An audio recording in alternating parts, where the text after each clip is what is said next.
గోవా పోండా తాలూకాలో మంగేషి గ్రామంలో ప్రసిద్ధ మంగేషి దేవాలయం ఉంది. ఇది శివాలయం. ఇక్కడ శివుడు మంగేషి పేరుతో పూజింపబడతాడు. ఇది చాలామంది సారస్వత బ్రాహ్మణుల యొక్క కులదైవం. ఈ దేవాలయానికి కూడా సుమారుగా 450 ఏళ్ల చరిత్ర ఉంది. ఇది కూడా పోర్చుగీస్ దాడుల వల్ల కోర్తలీం నుండి మంగేషి గ్రామానికి మార్చబడింది. ఇది ప్రఖ్యాత గాయని లతా మంగేష్కర్ కుటుంబ కులదైవం కూడా.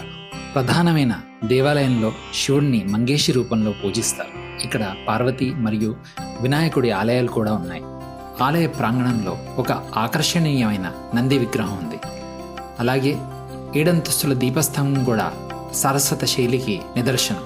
ఇక్కడ మహాశివరాత్రి, నవరాత్రులు మరియు వార్షిక జాతరను ఘనంగా జరుపుకుంటారు.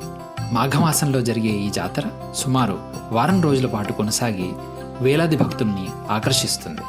మంగేషి దేవాలయం భక్తికి, సంప్రదాయానికి, గోవా సంస్కృతికి అజరామరమైన ప్రతీకగా నిలుస్తుంది.